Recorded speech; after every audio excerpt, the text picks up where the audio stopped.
Welcome to the Extended Bench, your YouTube home for all things rugby league news, analysis, history and opinion. Subscribe so you don't miss a video and give us a thumbs up.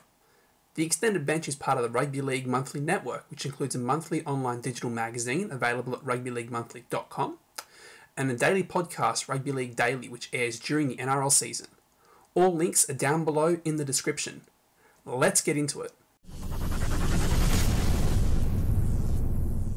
Alongside the Tigers, the Warriors are one of the most infuriating teams to watch. The star could be brilliant one week and then completely fall apart the next. Let me take you back to round 1 last year. The Warriors beat the Gold Coast Titans 19-6 in a fairly clinical performance. Clinical is a rarely word used when you're describing the Warriors, but they finished that game having completed 40 out of 44 sets while still managing to throw 15 offloads.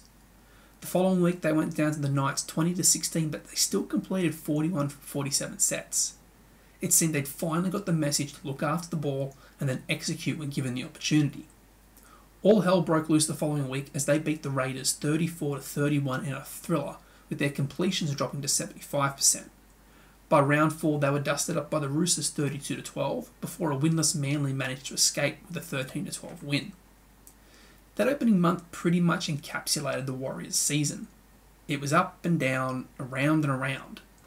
And it's still a credit to the club that they posted up in Australia for the second season running and remained fairly competitive throughout the year. But the Warriors were very much the Warriors. They conceded 42 points twice against the Storm, 38 points against Manly, 60 points against the Rabbitohs and 44 points against the Titans. It was a difficult season last year given the near constant squad changes. Roger Tuivasa-Sheck left midway through the year to begin his rugby union journey. Halfback Chanel Harris-Tavita only managed 11 games due to injury, and Adam Fanua-Blake, who was their forward leader from the moment he arrived from Manly, also managed only 15 games in a 24-game season. On the plus side though, they did unearth Reece Walsh and showed what the Broncos had passed up on. They may not be able to keep hold of him for much longer, but they should make best use of him before his seemingly imminent return to Queensland. And of course, favourite son Shaun Johnson is returning to the Warriors after 3 injury-plagued years at Cronulla. His departure from the Warriors initially was weird enough, and he'll bring plenty of passion and experience to the side. He'll clearly slot into the halves there, with Walsh at fullback and Wade Egan apparently locking down the hooking role. The question now is who partners Johnson in the halves. They have the young gun in Harris-Tavita, who has shown plenty of promise and is a pretty brutal defender. Or they've also got the more experienced Cody Nikorima, who's still trying to nail down his own starting position. And versatility may be Nikorima's curse here, as I can see him being played off the bench to cover both halves and hooker. The Warriors had a pretty abysmal defensive record last year, conceding 624 points, and that really has to be their focus this season to begin challenging for the 8. Their forward pack is reasonably strong when you look at the likes of Adam Fanua-Blake, Eli Katoa, Jazz Tavanga, Aaron Pene, Ben Murdoch-Masila, Bunty Afoa and Tohu Harris, who is currently rehabbing a torn ACL.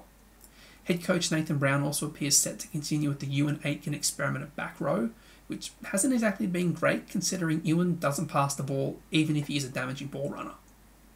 They'll also have a new look backline with long-time wing pairing David Fusatua and Ken Momolo, both departing. They're being replaced by Dallin Watene-Zelezniak and Marcelo Montoya. They also have Jesse Arthurs on loan from the Broncos, while Ash Taylor is on a train and trial deal. For the Warriors, I don't see their issue being a lack of talent, and that's never really been an issue for the Warriors. It's more been a lack of cohesion, which is understandable given their coaching changes and roster changes over the past few years, alongside a lot of ill discipline. But I'm still pretty bullish on the Warriors, and I'd love to see them really perform well, but there's still some things that hold them back, so I'm going to predict them finishing 10th, but really a final shot should be within their grasp and within their doing in the last couple of rounds. If they can keep it together throughout most of the season, I can even see them nicely embedding themselves inside the top 8, but I'm not quite prepared to tip them to do that, so unfortunately 10th is probably where they're going to finish.